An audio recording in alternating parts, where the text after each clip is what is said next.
Good morning, everyone. Thank you for joining my thesis presentation today. My name is Angel Kate D. Gis, and I'm a fresh graduate of Bachelor of Elementary Education from the Polytechnic College of Botolan.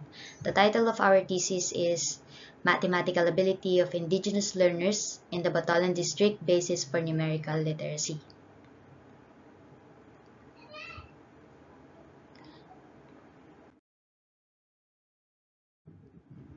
To start, I'd like to ask you to think about how improving mathematical skills can empower communities and foster socio-economic development. And as we all know, today's globalized world requires mathematical abilities to participate in diverse areas and progress society. And the importance of mathematical ability has become increasingly evident in various fields.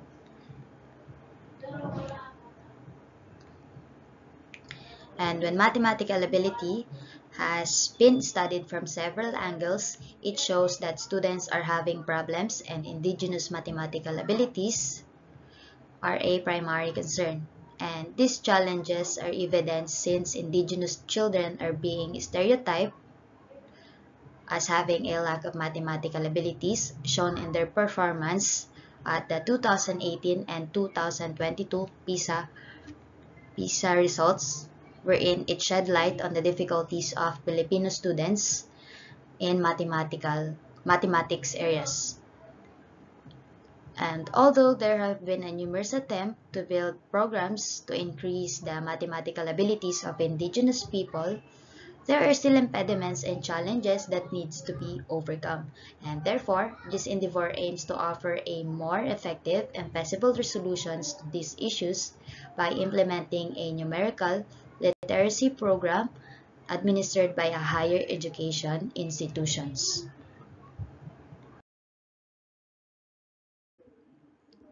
To do that, we seek to answer the following questions. For number one, what are the lessons, topics in mathematics that the IP students learned less as described by the teacher? Number two, what is the IP students' level of mathematical ability? Number three, what are the suggested strategies that can be done to address the needs of the learners? And number four, what intervention program can be proposed to help enhance students' mathematical ability?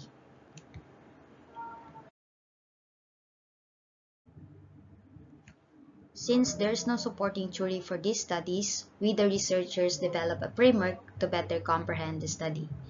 And the research paradigm is presented. As you can see, it centers on evaluating the mathematical ability of indigenous students.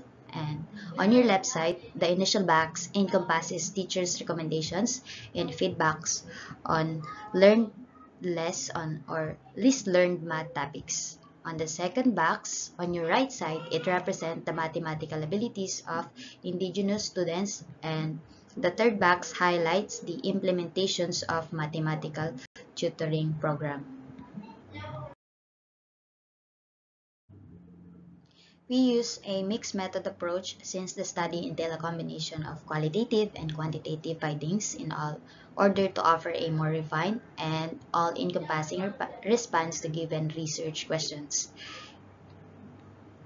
And here we choose purposive sampling, which is the indigenous students from Eastern Elementary School, specifically the grade 6 students and their math teachers.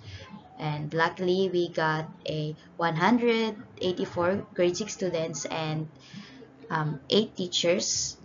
And our instrument revolves around the semi-structured interviews and diagnostic tests for our target respondents.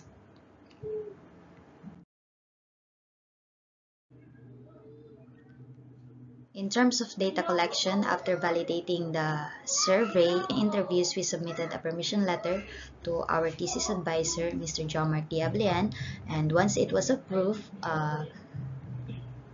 the request was sent to the National Commission on Indigenous Peoples, or NCIP, then to the School Division Superintendent and endorsed by the PCB School President, Dr. Mary Grace S. Manangan, and we then sent letter to the school principal to gather data from the respondents.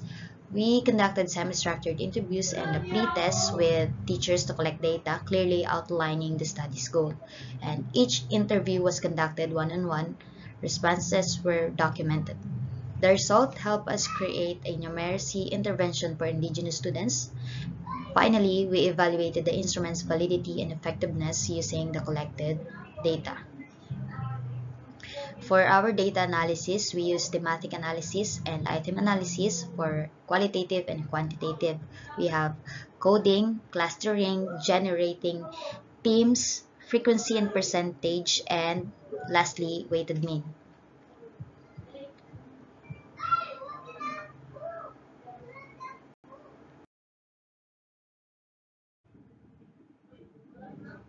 Move on to the result. These are the topic lessons the students' experience struggled as perceived by teachers, um, which answers the SOP one, and their answer are these. Number one is multiplication. Number two, word problems. Three, problem solving. Four, fractions, and lastly is the face value.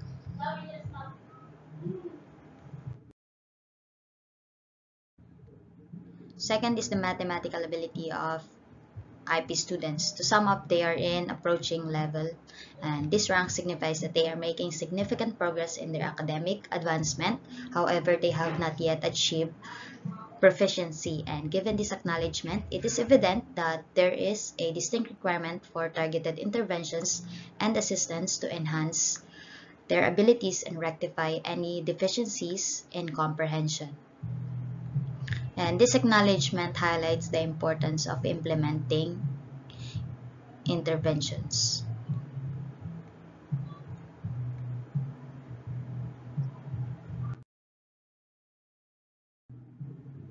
And teachers have proposed strategies to improve the mathematical ability of Indigenous students.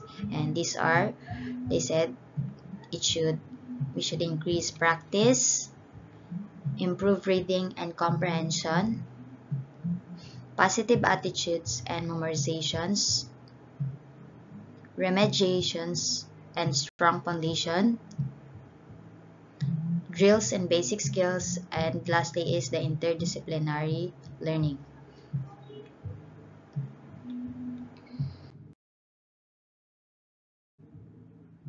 And the results and feedback emphasize the necessity of implementing focused interventions to assist Indigenous kids in enhancing their mathematical skills and establishing a more solid groundwork in mathematics. And here we have the three phase of proposed plan. Number one is the training program phase. Number two is the deployment. Number three is evaluation and assessment.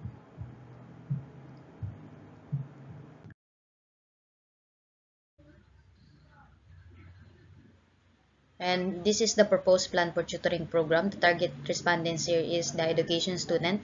And the objective of the education student training program is to enhance participants' proficiency in teaching mathematics, focusing on addressing challenges in specific topics. And the program will provide advanced strategies for teaching rounding, place value, determination, LCM calculations, fractions, multiplications, and ordering numbers, and many more. And the duration here is 1 to 2 months, and the budget allocation here is 3,000. Number two is the deployment. During their field study deployment, each student teacher having already undergone training will seamlessly incorporate the tutoring program into their experience. And these integrations allow them to apply the strategies acquired in practical, hands-on strategies or teaching scenarios. And duration, it will last 2 to 3 months, and the budget allocation here is none. For the evaluation and assessment, this is the final phase wherein student teachers will evaluate the effectiveness of the tutoring program and assess the progress of the students receiving tutoring program.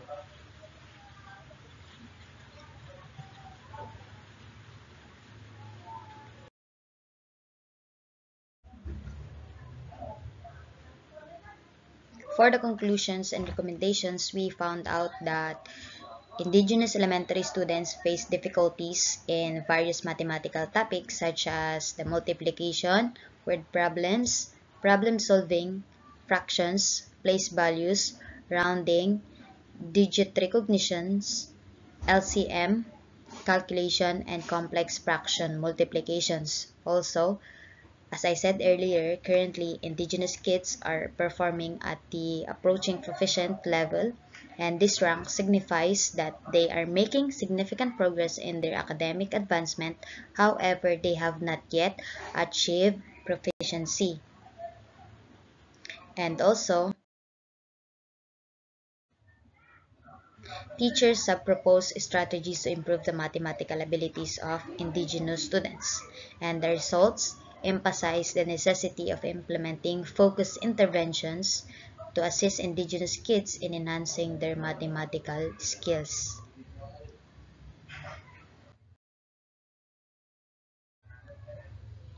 To improve the mathematical skills of indigenous students, it is essential to implement targeted tutoring program. Early and active participation in this program can provide the necessary practice and support for students, helping them overcome difficulties in areas such as multiplication, word problems, problem solving, fraction, and place value. Teachers play a crucial role and should actively support and engage in this initiative to maximize their effectiveness. Also, the Department of Education or DepEd should recognize and support the potential impact of this program on student learning outcome, as the average performance of indigenous students is currently at the approaching proficient level. It indicates a need of comprehensive interventions.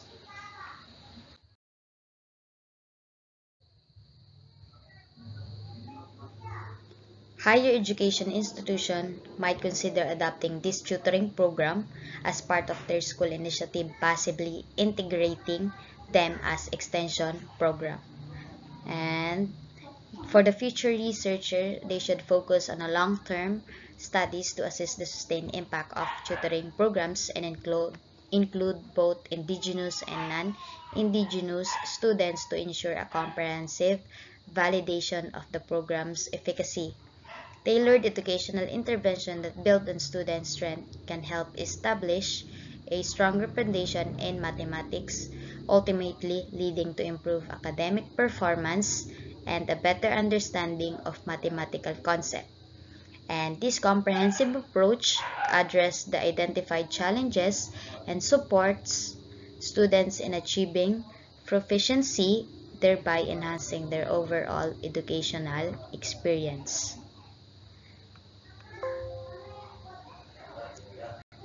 Thank you.